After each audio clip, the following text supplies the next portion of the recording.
Figurez-vous que Joe Biden, le président américain, a décidé de ne pas transmettre, de ne pas donner ces missiles longue portée qui vont jusqu'à 300 km, les attaques MS à l'Ukraine, à Kiev.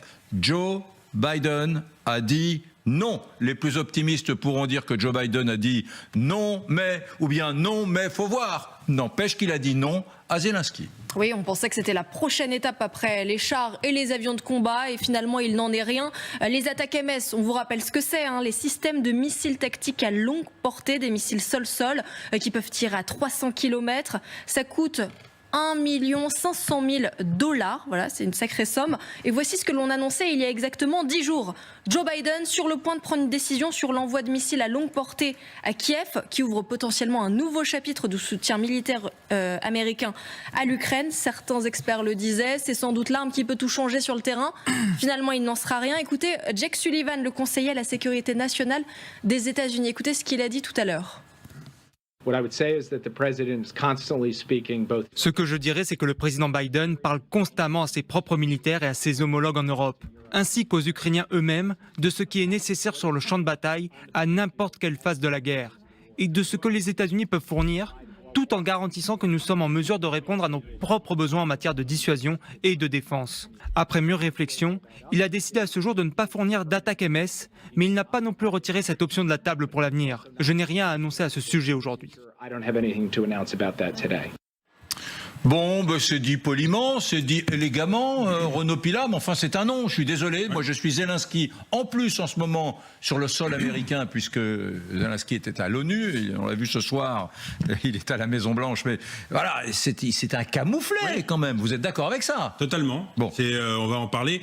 Malheureusement, le thème de la soirée, c'est la très mauvaise passe pour l'Ukraine. Très mauvaise passe. On parlera de ses relations avec la Pologne et la maladresse de Zelensky, et là on a ce soir un non de Joe Biden sur ces fameux missiles à longue portée qui était attendu par l'équipe Zelensky depuis des jours. On regarde ce soir, je regardais juste avant de venir les réactions des principaux blogueurs ou en tout cas experts ukrainiens, mais qui sont également aux États-Unis, qui ont l'expression maintenant do it or not do it, c'est-à-dire il va falloir que vous nous disiez, on le fait ou on le fait pas. Et je crois que je connais pas exactement les raisons. Est-ce que les Américains ont peur qu'ils attaquent plus le territoire russe, parce qu'ils le font depuis quelques semaines et quelques mois, mais avec des drones, ils essaient d'atteindre Moscou. Donc est-ce que Biden a peur d'une escalade? Mais moi je ne comprends plus. Je vais vous dire, on va être à fin septembre, je ne comprends plus ce que font les alliés. Je ne comprends plus ce que font les Américains. Je ne les comprends plus. Normalement, il doit y avoir une symbiose entre l'air, la mer, ils n'ont pas de marine, mais le terrestre, les chars, tout aurait dû arriver en même temps avant l'été. Rien n'arrive en même temps, il n'y a pas d'effet de masse, on est là à commenter soir après soir, 5 km, 10 km, est-ce que là ça va percer, est-ce que là ça va pas percer? On est à un échec de l'offensive, en tout cas le front est stable. Ils attendaient les missiles à longue portée, c'est non, mais ils attendent quoi? Ils attendent quoi les Américains? Colonel Goya, attendent quoi? Là, ils attendent quoi? Renaud Pila est en train de dire que finalement les alliés occidentaux donnent juste ce qu'il faut d'armes aux Ukrainiens pour maintenir la ligne de front, mais pas suffisamment pour enfoncer les Russes. C'est ça la vérité, Colonel Goya? Écoutez, il faut se rendre un peu à l'évidence parfois, mais je renvoie à un excellent texte de Françoise Thom, grande spécialiste de Russie, dans Desk Russie, et qui explique comment les Russes ont réussi à introduire un certain nombre de messages, un certain nombre de thèmes dans les opinions publiques occidentales, et notamment aux États-Unis, sur notamment le thème « Attention, il ne faut pas aller trop loin ». Le thème « Attention, il ne faut pas faire s'effondrer la Russie, il faut pas... c'est un chantage au cas où. Très clairement. Et cette idée, voilà, il ne faut pas aller trop loin avec la Russie. Et donc, ce qu'on constate, oui, alors les Américains, c'est assez paradoxal, parce qu'ils aident quand même massivement mais c'est ça, l'Ukraine, et en même temps... 80 milliards, mais pourquoi? Certains éléments clés, important, les avions de combat, même les chars Abrams, oui, mais bon, ok, pas trop. Surtout les éléments, ce qu'on appelle les équipements majeurs, Oui. il y a une hésitation, quoi. Il y a une sorte de retenue, et on ne sait pas très bien pourquoi. Alors ça pourrait être une question stratégique, disant voilà, on en a trop peu, notamment les ATACMS, on les réserve pour la Corée, etc., etc. Mais en réalité, quand on regarde de près, ça ne tient pas bien la route. Comme J'ai vu votre moue, hein, votre petite moue. Vous faites mais. Vous êtes dubitatif, comme Renaud Pilat. Oui, j'avoue que je ne comprends pas très bien, effectivement. Et quand on connaît la prudence de Michel et la rigueur, ça veut dire que ce soir, il y a quand même un coup de tonnerre chez beaucoup d'experts. Hein. Alors, on est aux États-Unis. Le président de la Chambre des représentants, c'est le sénateur McCarthy. McCarthy, c'est un républicain, hein, c'est un droitard, McCarthy. Et il donne une interview dans laquelle, eh bien, il dit il faut aider l'Ukraine, mais attention, nous, les contribuables américains, on veut vraiment que Zelensky nous dise ce qu'il fait de notre pognon, quoi, en gros. J'ai à peine résumé, mais vous allez voir que c'est la tonalité générale. Et c'est pas rien, encore une fois, ce McCarthy est un élément important dans le dispositif politique des États-Unis d'Amérique. Lorsque vous allez le rencontrer, vous engagerez-vous à accorder un nouveau financement à l'Ukraine ?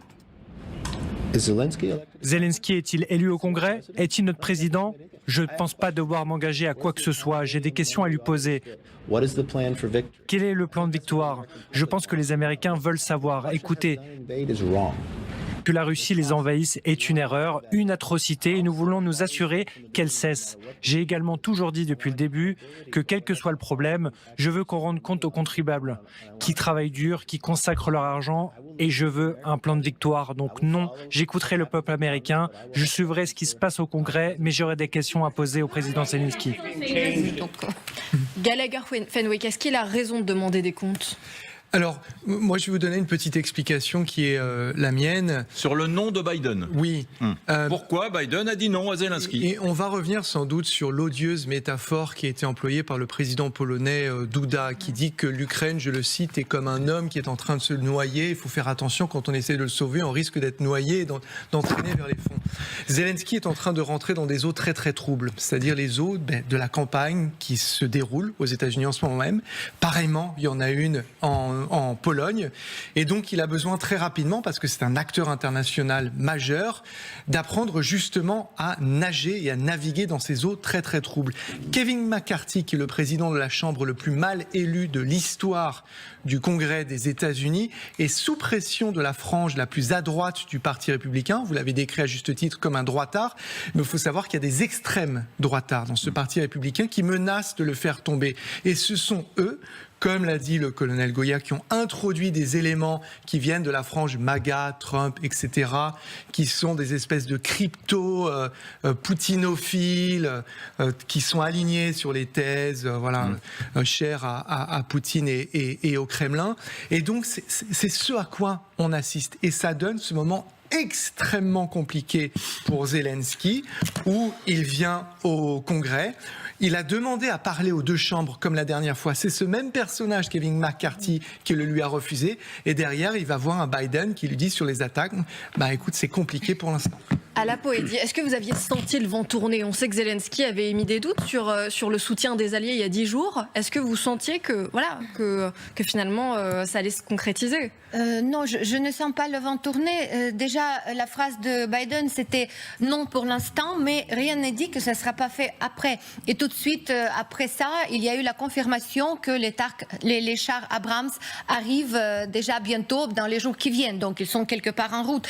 Ils auraient déjà dû arriver. Ils auraient déjà dû arriver. Ça, c'est une surprise qu'ils ne soient pas arrivés. Sans parler de tout ça, mais il y a quand même les aides de l'Allemagne. C'est encore une autre question. Mais concernant les Américains, nous avons quand même le soutien. Ils continuent, ils reçoivent Zelensky. Ils lui, encore une fois, confirment le soutien. Mais la période est compliquée. Et justement, c'est ce que je répète, du jour à jour, que la propagande russe travaille les cerveaux des décideurs occidentaux en permanence, 24 heures sur 24, en passant les messages par tous les côtés, par les hommes politiques, par les opinions, par les influences sur les réseaux, pour les empêcher à prendre les décisions courageuses de transfert. La dernière chose, c'est Atacams. Après Atacams, je vous interromps. J'ai mon copain Benjamin qui vous regarde tous les soirs, qui regarde notre émission tous les soirs et qui est passionné par cette actualité internationale, qui m'écrit à l'instant: l'hiver arrive, l'Occident est gentiment en train de larguer les Ukrainiens. C'est l'impression que nous avons aujourd'hui, mais c'est pas commencé aujourd'hui, ni hier, ni depuis cette visite. Regardez déjà le cas de l'Allemagne. Ils ont fourni seulement 10% de tous les armements qu'ils ont promis aux Ukrainiens. Nous sommes toujours en attente de protection antiaérienne, nous sommes toujours en attente de différents blindés, d'autres systèmes. Donc le problème des Ukrainiens aujourd'hui, c'est pas le manque de volonté, c'est tout simplement le manque des armements une fois de plus. Les avions, pourquoi autant de temps il faut attendre que les avions arrivent? Mais comment vous l'expliquez? J'explique. Jack Sullivan n'est pas sous influence russe. Donc vos meilleurs amis maintenant sont sous influence russe. Les Polonais sont sous influence russe. Les Américains sont. Ne mettons pas les Polonais avec Jack Sullivan dans le même panier. C'est pas la même chose. On en parlera tout à l'heure. Jack Sullivan, c'est quelqu'un qui est allé voir avec Kirby. Il était en contact quand même avec les Russes déjà pendant la guerre, ce qui normalement ne devait pas être fait.